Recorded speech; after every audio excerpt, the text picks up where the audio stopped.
every time I confront somebody about my faith or somebody asks me, I almost always I get a surprised look and was like, but you're so smart, you have a PhD, how could you be Catholic?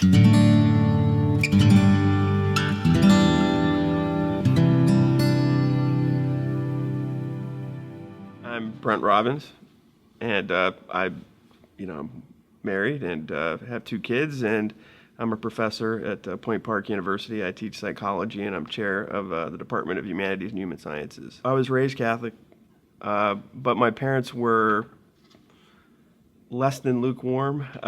We pretty much rarely ever went to mass. Most of the family, my father's brothers and sisters, were critical of the church and had begun to turn away from the church. My dad was sort of started to read like Joseph Campbell, and was this sort of the syncretism, like all faiths are pretty much the same. My mother was, still considered herself Catholic, but then when my parents got divorced, she married somebody who's Presbyterian and, really stopped practicing Catholicism when I was pretty young. So ultimately what ended up happening is I sort of followed my dad's path, this sort of syncretism. I started studying Buddhism and Hinduism and lots of different faith traditions.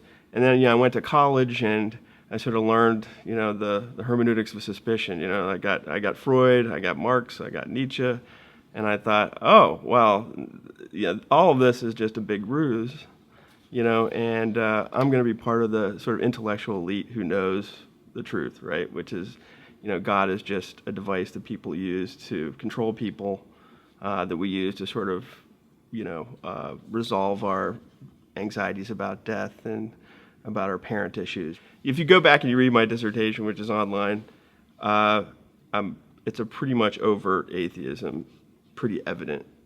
It was a dissertation on joy. It's sort of like the anti-C.S. Lewis.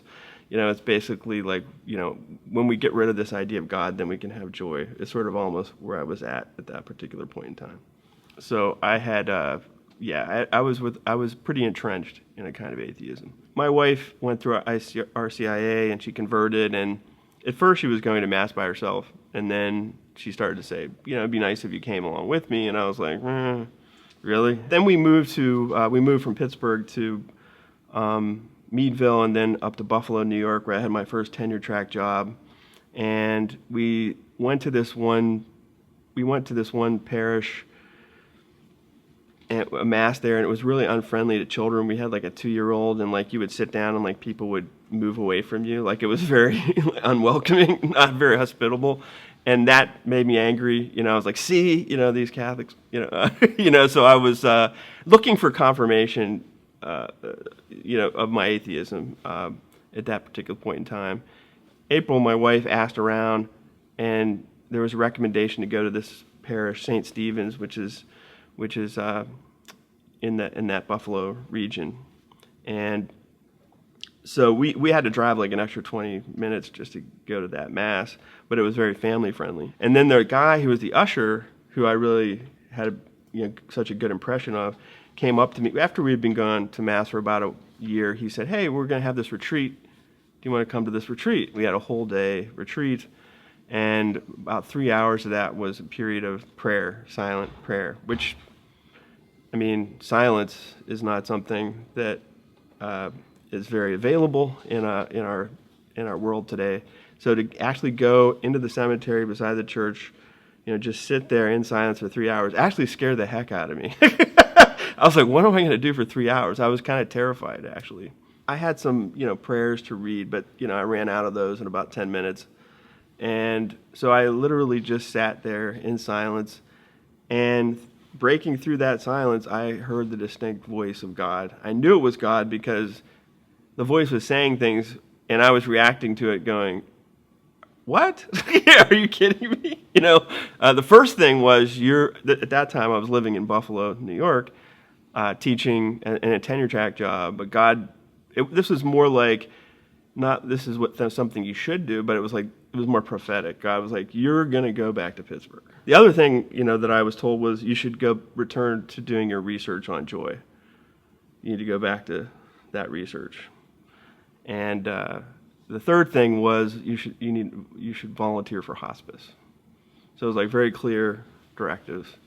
And so after that, I was profoundly moved, kind of shaken at my core, went in and went to confession for the first time in about at least 20 years, and broke down, in tears and confessed. The priest was kind of like, "It's okay, it's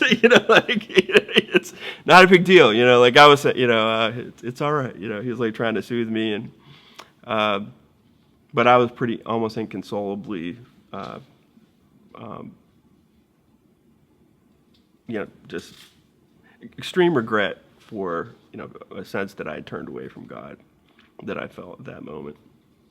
And so after that was a point where my wife had already converted to Catholicism, and she was already sort of in a groove, and I just was like just overjoyed that I had reconnected with God. I'm still working out how to deal with my peers and communicating my faith in a way that, but I every time I confront somebody about my faith, or somebody asks me, I almost always I get a surprised look, and was like, "But you're so smart. You have a PhD.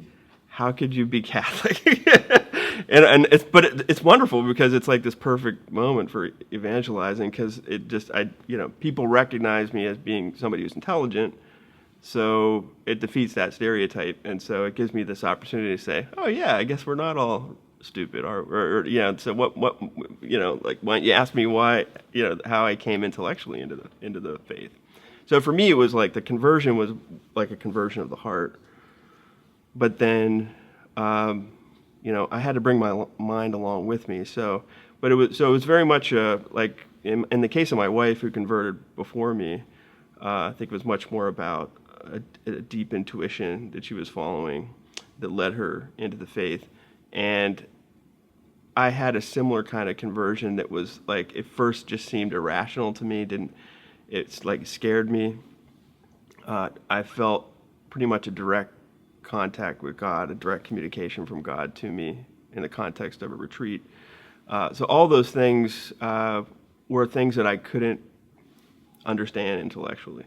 And it took me a while to figure that out, how to reconcile my experience, my direct, unmediated experience of God, with what I understood intellectually.